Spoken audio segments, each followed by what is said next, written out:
Welcome to Ramblings with Joe. We've all talked about it with each other, our spouses, our friends. We've all talked about how we're all on the phone way too much. I'm on the phone way too much. If you take work out of the scenario, I probably spend about 4 hours a day on my phone. If you leave work in the scenario, I use it about, 10 hours a day. Of course, in my job, I also use it as a GPS device. So I usually don't count that part of my daily phone usage as part of my stats because it just sits up on my dashboard and feeds into Apple CarPlay, the GPS coordinates, and I don't really use the phone that much at work. Talking about screen time, not actually phone calls. I use phone calls quite a bit when I'm at work, obviously customer service and all. I use Instagram Reels way too much. I've deleted it off my phone, but because of my hobby, podcasting, I keep putting it back on so that I can send the Reels out. It's an addictive situation. It's something that can cause you to lose track of where you're at and what you're doing. I have a very hard rule that I don't use it when I'm away from home at all. I think I'm going to have to delete it off the device and just do away with the Instagram feed because I'm really, to change something, to make something different, you have to admit that it needs to be different. I need to do away with some of my time on Instagram Reels. When we are sitting down and we are about to watch a TV show with our spouse or a TV show with the family in general, we always grab the phone. And initially when I grab it, what I'm telling myself is that I may have a question I need answered from this show. I like to watch a lot of documentaries, but it goes beyond that as well. When I'm watching Game of Thrones on HBO, and I might have a question about Game of Thrones. It's not true. I end up just kind of, during a boring aspect of the show, I might start scrolling through Reels or checking my Facebook feed or looking at anything on the internet. I think it takes away from the entertainment value of the show we're looking at. I tend to be part of the problem. I'm one of the people who would like to have my content in front of as many eyes as possible. So if this show, podcast, whatever you want to call it, is something that you like, I want you to watch it. The shorts that I put out, I get the feeling that those are kind of an interruption to our lives. I'm not going to stop putting out the shorts. I will continue to put out the shorts, and if I can figure out a way to do the Reels on my laptop, I'll do that on my laptop. But the content that we take in, these quick spurts, tend to affect how we interact with our families on a much more significant level than we are willing to admit to ourselves. This weekend, we're all at a family member's house, and we're putting together a puzzle. It's a very complicated puzzle, but it's something that we've recently got into. And I noticed while we were doing it that we're not on our phones. Obviously, we're looking at puzzle pieces, and our concentration is significantly focused on the task at hand.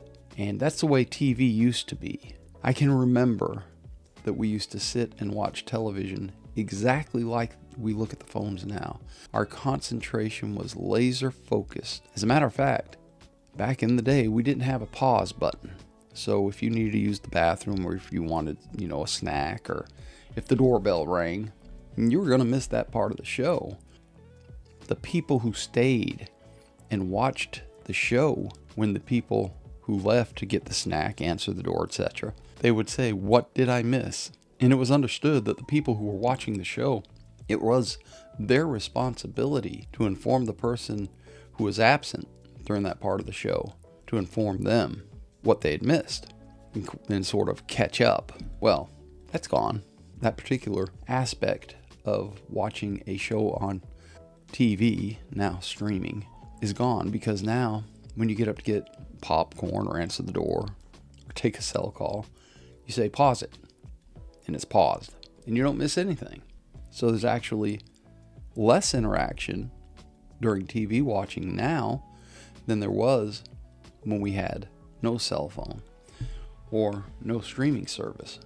So the problem here isn't really that we have these devices. The problem here is our absence in the moment, our absence in watching TV with a family member, with our loved ones, that we're sitting there and this TV is in the background. When something interesting comes up, we look up from the phone at the TV, and as soon as we get, distracted, we look back down at our phone. And this completely takes us out of the company of the people we're with. And even when we're alone, it takes us out of the moment, out of the stillness of being alone with our own thoughts. I haven't been meditating as much as I did in the past, and I'm going to start again because it's important, I think, that we all recognize that we're losing time to our phones. We're losing time to the devices that we always have. I recently bought a new laptop, and my wife is working on an app, and she's using my laptop. It's an Apple laptop, and she's using my laptop to work with the app. She's working on a very Apple-centric app. It really has impacted the amount of time that we spend together. And I know that it's a temporary thing, and I know as soon as she's done and she's got this app working how she wants it to work, that time will come back to us. But it is a sort of interruption of life, which is the same thing that TikTok and Reels and all this other stuff does. We seem to be very quickly losing our ability to put the phone down. If you're watching this right now, you may be experiencing that. You may be saying to yourself, yeah, I'm watching this right now, and although I will continue to watch this, I am missing something in my life. Maybe you should put the phone down. Maybe you shouldn't. I don't know. I know that it has significantly affected our lives, and it has distracted us from our lives quite a bit more than television. As a matter of fact, television, viewing TV, has not gone away. Screen time, if you include your television watching and telephone usage, has done nothing but go up.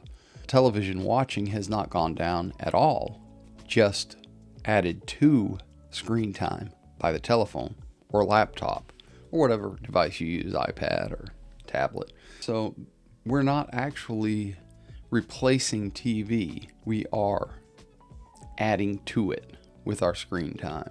And I think occasionally what we need to do is we need to, here's one of my favorite things to say, take a step or two back and ask ourselves, is this something that we need to do?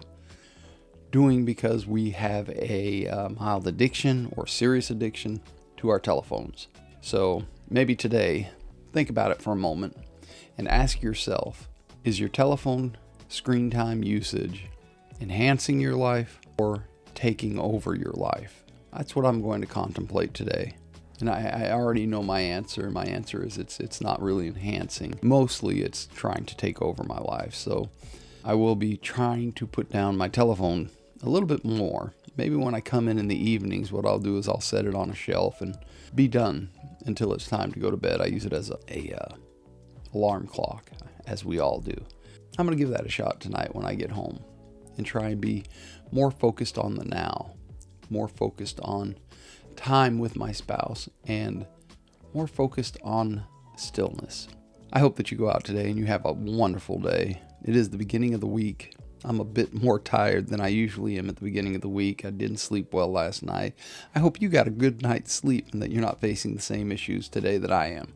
I hope you find peace, love, and dream. Until next time, check you later.